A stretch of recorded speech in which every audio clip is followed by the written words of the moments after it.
Okay, so love it or hate it, I feel like we can all say that Mamie Eisenhower, played by Sarah Paulson, is one of the MVPs of the entirety of American Horror Story. Am I right? What's up, guys? Today we're going to be talking about American Horror Story Double Feature Part 2 Death Valley Episode 10. Again, huge mouthful, but this is the finale, and whether or not they really did any of this story service, did it connect to Red Tide at all, or any of that. Let's jump right into it.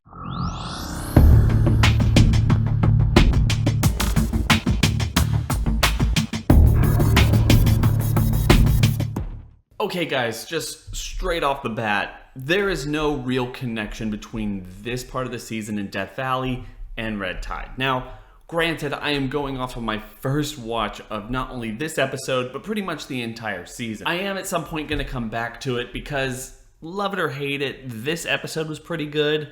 Red Tide had kind of a stumble, and I feel like breaking them up kind of hurt Red Tide more than it hurt Death Valley. Death Valley kind of stands on its own, and being only 4 episodes, it's going to be easier to go back, rewatch it, and just kind of enjoy it for what it was, than knowing that you're starting Death Valley at a much stronger pace, knowing that it's just going to collapse in on itself by the time you get to its last episode with no saving grace between a connection in Death Valley that could have helped kind of salvage what was left of Red Tide. Still with me? Okay, so obviously there are going to be people all over the internet who can point out the most minute detail in this part of the season that connects to this last part of the season, if there's anything there at all. We're not going to do that, at least not for this episode. I'm going to go back and really start looking through things, but honestly, I'm not sure. And just so we're on the topic, I'm not sure that hurts Death Valley in any way, shape, or form. Yes, like every single season, this one's had its highs and it's had its lows, but this was a pretty good finale for American Horror Story. It wasn't happy-go-lucky. It was kind of somber and really kind of dark. And you know, for a show that's called American Horror Story, we don't get a whole lot of dark endings for an entire season. So that's a big selling point in my opinion. So starting off, we begin in 1972 with understanding that Nixon is now in the White House and the aliens are doing all of this stuff, including Vietnam and pretty much everything in not only recent American history and all the way back then, as a distraction to all of the people getting abducted every single year for how they're trying to create the alien hybrid. Now granted, I don't feel like that would have been as big of a deal if this show didn't go out of its way to introduce the reptile conspiracy people and alien species on top of everything else that it had going on, not only in this season, but this episode. I mean, what did it really bring to the table other than to just kind of solidify the fact that humans are garbage and there are other aliens who have something to give the aliens that we've been dealing with this entire season? Not even to mention all the aliens that we saw in American Horror Story Asylum, which aren't connected. I mean, what is going on in this interconnected universe?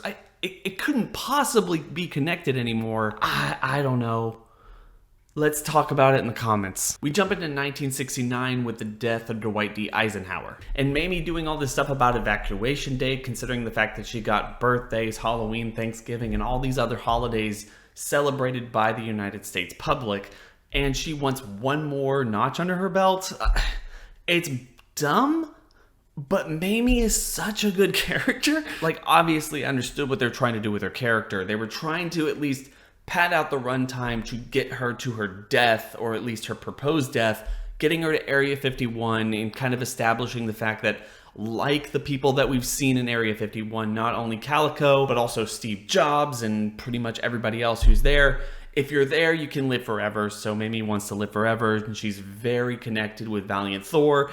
Obviously, her husband doesn't want to do that. He dies in his deathbed, and that she kind of lives the next decade doing her own thing, trying to make Evacuation Day happen, and none of that really works out.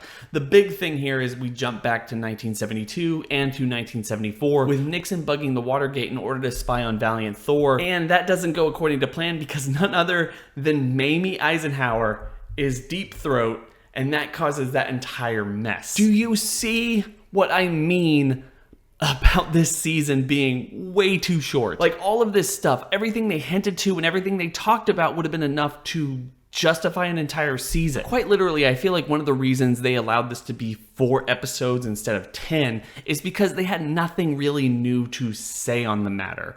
These conspiracy theories, aliens, reptile people, and pretty much everything else they went off of in terms of America's history in this episode felt really flat. Like they couldn't give us anything more than what we already knew or suspected or been told in one way, shape, or form throughout our entire lives as to America's history and all the shady stuff that's been happening. America's been talking with aliens. We never went to the moon. There's reptile people and pretty much everything with the Illuminati. You can imagine what they would do if they had 10 episodes to work with this story, and it would get boring. So with all that being said, I pretty much understand what they were trying to do with this story.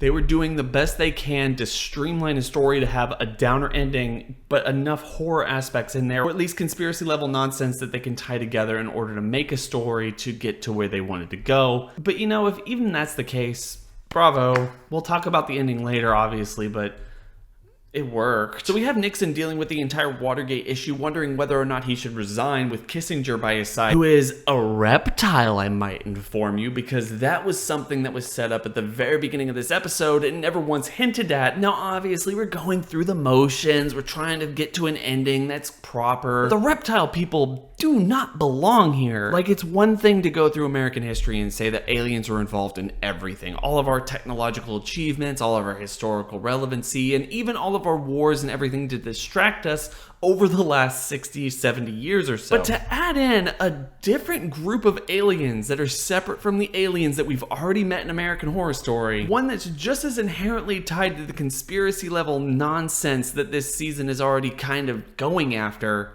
just doesn't make a whole lot of sense to me. And I guess it comes back later with Kissinger and Valiant Thor making a deal that the reptiles and the aliens are going to coexist, even though they're going to, I mean, spoilers I guess for this episode, but we're going to continue to talk about it. They're going to kill the entire human race in order to repopulate the earth with the aliens and leave the reptiles. Okay, that's fine. With that being said, Nixon resigns. Mamie decides to live forever in Area 51. We jump into present day with the death of Troy and Kale after the events of last week's episode. Jamie and Kendall are both about to give birth. They find them as well as the security team that's gone around and killed the baby. The security team dies. This is where we're introduced in modern day to Mamie, who's just kind of been living and kind of sulking through Area 51 despite Calico, who is pretty much her only friend there. And then obviously, as was hinted at the beginning of this episode and even in the preview, we have Jamie and Kendall going through birth. Jamie, unsuccessful but very close. They kill her off. Kendall, perfect hybrid as was promised, and yet they kill her off, put a robot on her head, and use her as pretty much cattle to create more alien babies. This was something I didn't really quite understand the entire implications of and what they were trying to get at. Obviously, alien technology and fictional writing, but you're not going to produce the same baby every single time. I guess they can, but if they could, then why couldn't they get a hybrid? Like, if they can manipulate everything between like a specific person. They were waiting for an organism, or at least a person like Kendall, for 60 years while still doing these experiments and getting close but no cigar for, you know, people like Calico and everybody else that they've kept there for however many decades. And that doesn't really make sense to me if you're going to use one person as kind of a clone cattle to create an entire species, because it's going to be the exact same every time, but unique enough to allow for the, you know, species to go on by itself. I mean, suspension of disbelief is what it is. That's fine to me. I'm just pointing out how it's felt inconsistent even when I was watching it. Anyway, Mamie Eisenhower confronts Valiant Thor, who tells her that because the hybrid has been born, now they're going to kill all humans. They've made this treaty with the reptile people who are going to coexist on Earth. And Mamie isn't having any of that. She makes a plan to kind of storm the front, kill Kendall's remaining body as well as the hybrid baby, so they have to restart. Even though it doesn't seem like it when it's first introduced, Theta understands what Mamie wants to do.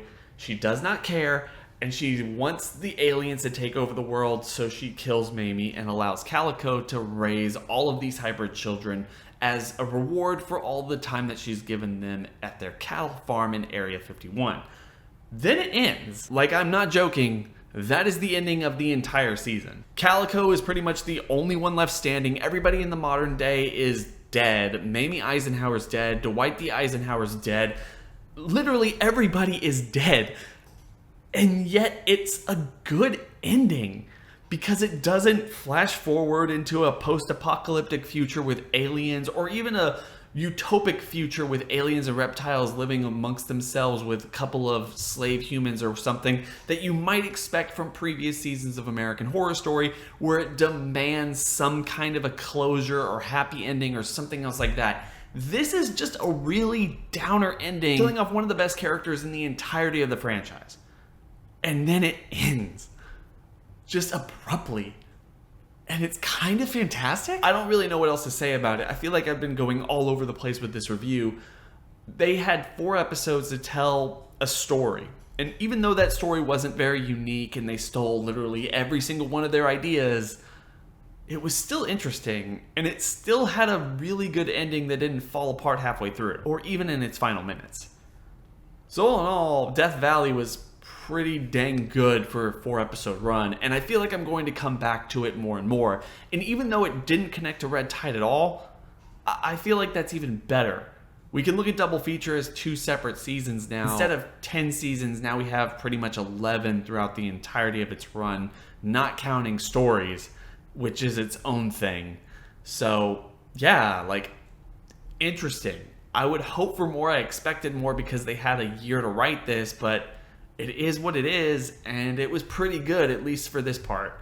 Guys, tell me in the comment section what you thought about this episode, what you thought about Death Valley, what you thought about Red Tide, whether you wanted it to connect at all.